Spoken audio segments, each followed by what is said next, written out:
경찰 조직 내에는 경찰이 국민의 인권을 얼마나 잘 보호하며 활동하는가 감시하기 위한 경찰인권위원회라는 게 존재합니다. 외부에 덕망이 있는 인사 16명으로 이뤄진 위원회지요. 자진 사퇴를 하는 일은 거의 없습니다. 그런데 어제 한 경찰인권위원이 더 이상 나는 이 직무를 수행할 수 없다 밝히면서 스스로 사퇴를 했습니다. 도대체 무슨 이유일까요? 경찰인권위원직을 사퇴한 건국대학교 한상희 교수 직접 만나보지요. 교수님 안녕하세요. 안녕하십니까. 아니 사퇴까지 결심하시게 된 결정적인 이유가 뭘까요? 사실 하던 일을 그만둔다는 게 그렇게 자랑할 일은 아닙니다만 예. 두 가지 정도 이유를 들 수 있을 것 같습니다. 예. 첫째는 지난 주말에 있었던 그 민중총궐기대에 여기에 경찰이 아주 불법적이고 폭력적으로 과잉 대응했다는 거, 거기에 대해서 좀 나름으로 항의를 하고 싶었고요. 예. 또 하나는 사실 경찰은 그동안 그 인권위원회를 만들고 인권센터도 만들고 하면서 이 경찰이 민중의 지팡이로 거듭서기 위해서 노력들을 많이 해왔거든요. 사실 저도 위원으로 있으면서 좀 경찰이 제대로 돌아가고 있구나 싶은 생각이 들기도 했는데요. 예. 문제는 그 정보 경찰이라든지 또는 이런 그 집회나 시위를 관리하는 경비 경찰 부분에서는 경찰인권회가 할 수 있는 일이 거의 없다는 거. 그런 상황에서 과연 제가 거기에 그 일을 한다는 게 무슨 의미가 있느냐 싶은 그런 생각이 들었습니다. 아하. 그래서 그만두려고 작정을 한 겁니다. 그렇군요. 그럼 사실 차벽이 처음 등장한 것도 아니고 물 대포가 이번 처음 등장한 것도 아닌데 전에도 이런 우려를 경찰 측에다 계속 전달을 하셨던 겁니까? 최소한 두 번의 계기가 있었습니다. 작년에 그 세월호 참사가 있었을 때 그 유족들이 상경하겠다 하면서 올라오는 것을 진도대교 앞에서 경찰이 막은 경우가 있었죠. 네, 그때 거의 물리적으로 그 상경을 막았고요. 그리고 정보 경찰들이 돌아다니면서 정보를 수집하고 그 감시를 했던 거죠. 그런 부분에서 그 경찰인권위원회에서 상당한 우려를 표명한 적도 있고요. 또 지난 4월달에 역시 세월호 참사 1주기 때 그때 대중집회가 있었는데 이때도 차벽을 설치한다든지 하는 그 과잉 대응의 모습을 보였었거든요. 역시 경찰인권위원회는 그때도 나름의 그 권고도 하고 뭔가 이건 개선돼야 된다라고 이야기를 했습니다만은 그런 권고라든지 자문의 그 결과는 거의 나타나지 않고 오히려 이번에서 나타나듯이 악화 일로에 있는 그런 현상만 보이고 있는 거죠. 이대로라면 이 기구의 존재 의미가 뭔가 무기력함을 느끼신 거예요, 교수님. 그러니까. 그런데 지금 경찰의 얘기는 이번 시위 같은 경우는 시위 자체가 과격하고 폭력적이었기 때문에 경찰로서는 이런 대응이 불가피했다 이런 주장인데 어떻게 보세요? 경찰은 그것을 과거형으로 이미 발생한 것처럼 이야기하는데 실제 이번 그 민중총궐기가 이루어지기 전부터 경찰은 이 집회를 불법이다 또는 폭력적이고 과격하다라고 규정을 해버렸습니다. 시작도 하기 전에 이미 규정을 해버렸다. 그렇죠. 5개 부처 장차관들이 모여가지고 거의 엄포를 놓다시피 했고요. 경찰청장은 청장대로 집회가 시작하기도 전에 차벽을 설치하겠다고 미리 이야기를 했었고요. 실제 집회가 시작하기도 전에 차벽을 설치했고요. 물포를 쏘는 것도 제대로 된 경고나 이런 것도 하지 않은 채 직사했다고 그러죠. 그렇게 쏘고 그래서 사람이 다쳤는데 이 사람이 다친 것에 대해서도 아무런 유감이나 사과 표명도 없이 그저 심지어 민주사회에서 국민의 당연한 권리인 집회와 시위의 자유를 행사하는 사람들한테 여당 대표 같은 경우에는 그 중동의 IS에 비유하기까지 했었거든요. 이거는 그러니까 국가가 국민을 바라보는 눈이 또는 국가가 국민의 기본권을 바라보는 눈이 너무도 잘못됐다는 것을 들으면은 대표적인 사례들이죠. 제가 그거 잠깐 소개할게요. 그러니까 어제 새누리당 김무성 대표가 복면 금지법을 추진하겠다 이러면서 전 세계가 복면 뒤에 숨은 IS 척결에 나선 것처럼 우리도 복면 뒤에 숨은 불법 폭력 시위를 척결해야 한다. 시위할 때 마스크 쓰면 잡아간다는 법입니다. 이거 어떻게 생각하시는 거예요? 사실 국민의 대표가 그런 이야기를 해서는 안 되는 건데요. 복면 금지법이라는 게 참 우스운 이야기입니다. 뜬금없는 이야기인데요. 외국의 이야기를 많이 하는데 그 복면 시위를 금지하고 있는 외국의 경우에는 대부분 집회에 대해서 친화적인 태도를 보입니다.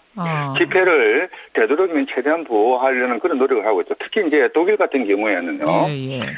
이제 그 복면 금지법을 하게 된 이유가 집회를 할 때 주최 측의 의사와 관계없이 너다없이 엉뚱한 녀석들이 들어와가지고 복면을 하고 이 집회를 폭력적으로 만들어버리는 그런 집회 방해 행위를 막기 위한 것도 그 중요한 목적이었거든요. 예. 그러니까 어떻게 보면 집회를 보호하기 위한 그런 목적이 앞서 있는 거죠. 실제 우리나라 같은 경우에도 지난 2009년에 이 문제가 다시 한번 거론됐었죠. 예, 그때만 해도 수많은 반대에 봉착했을 거예요. 뭐 특히 헌법적으로 이거는 불가능한 것이다라는 그런 결론을 내렸었고 인권위원회도 이 집시법 개정안 중에서 복면 금지 조항은 이거는 삭제해야 된다라고 이야기를 했을 정도입니다. 그런데요. 더 중요한 게는 저는 이런 논의들이 두 가지 복선을 깔고 있다고 생각을 하는데요. 복선이요? 네. 첫째가 뭐냐면 복면을 강조함으로써 이 국민들이 자기의 기본권을 행사하는 집회 시위의 자유 여기에 뭔가 불온한 의도가 있다든지 또는 폭력적이라든지 범죄와 비슷한 그런 그 뉘앙스를 가지게 만드는 좀 허위의식을 유도하는 느낌이 있고요. 여론에게 그런 것들을 유도한다. 네, 집회는 폭력적이고 불법적인 게 해서는 안 된다는 그런 나쁜 감정을 불러일으키고요. 두 번째가 뭐냐면은 이미 정리된 의제거든요. 그거는 그걸 다시 이 순간에 꺼내는 거는 거기에 그 관심을 집중시키고 논란을 집중시킴으로써 그동안 정부가 했던 그 잘못된 정책들, 뭐 국정교과서라든지 노동개혁이라든지 또는 인터넷 신문을 장악하겠다든지 하는 그런 시도들 그리고 이제 지난번에 그 과잉 진압 행위 이런 것들을 가리기 위한 술수가 아닌가 싶은 생각이 듭니다. 그런데 상당히 이런 얘기도 합니다. 의무경찰들도 의경들도 귀한 아들인데 지금 복면 쓴 사람들이 폭행을 심하게 하고 있다. 이 부분도 고려해야 되지 않겠는가? 그러니까 복면을 벗으면 폭력 시위 줄어들 거다. 이런 논리 같은데요. 어떻게 생각하세요? 사실 그 의경들이 순수한 경찰 업무나 본연의 임무에 종사하는 것이 아니라 어떻게 보면은 그러니까 정권 안보를 위한 그 국가폭력의 수단으로 동원되고 있다는 점에서 이제 문제가 출발하는 거죠. 국가폭력의 수단으로 그 의경 귀한 아들들도 원치 않은 채 동원이 되고 있다. 네, 사실 그 뭐 집회 시위를 그 막기 위한 그런 최전선의 인력으로 의경이 동원되는 것은 이것은 하루빨리 없어져야 되는 그런 악습이거든요. 대단히죠. 그 제가 듣기로 그 군인권센터라는 NGO가 있는데요. 이 의경들을 그 집회 시위 대응 작전에 동원하는 것에 대해서 헌법 소원을 제기하겠다고 그렇게 이야기한 적이 있거든요. 그렇군요. 한번 뭐 그 재판의 결과를 한번 기대해보고 싶습니다. 또 한 가지 그 농민 백남기 씨 지금 중태에 빠진 분인데 이분을 쓰러뜨린 물대포를 두고 어제요 여당 일각에서 어떤 주장이 나왔냐면 그 농민이 중태에 빠진 게 물대포 때문이 아닐 수도 있다. 영상을 잘 보면 시위대 속의 다른 인물 그러니까 다른 시위대의 일원이 물대포 맞고 쓰러진 농민을 폭행하는 걸로 의심되는 장면이 있다. 이런 주장이 새로 나왔어요. 이건 어떻게 보세요? 제가 알기로 그 이야기 출처가 뭐 일간 베스트라고 하는 그 이상한 그 사이트에서 나온 걸로 알고 있거든요. 일베요. 뭐 지금까지 그 하는 거 보면은 뭐 일베나 이런 데서 나오는 추측선의 또는 장난기 섞인 이야기가 나오면은 이걸 보수 언론이 받아내 기사화하고요. 이걸 다시 정치인들 특히 보수 정치인들이 정폭하고 그 결과를 다시 또 보수 언론이 받아가지고 기정사실화 만드는 그런 그 절차들을 거치던데요.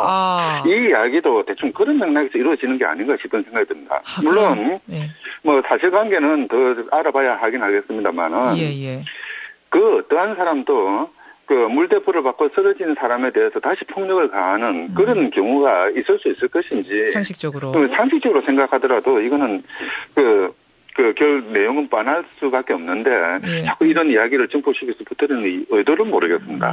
뭔가 좀 이야기를 본질을 흐트러뜨리려고 하는 게 아닌가 이런 것도 우려가 되신다는 말씀이에요. 얼마나 맡으셨죠? 이 경찰인권위원은? 한 1년 반 정도 된 것 같습니다. 그 사이에 이런 이야기들을 계속해도 개선된 것은 없었고.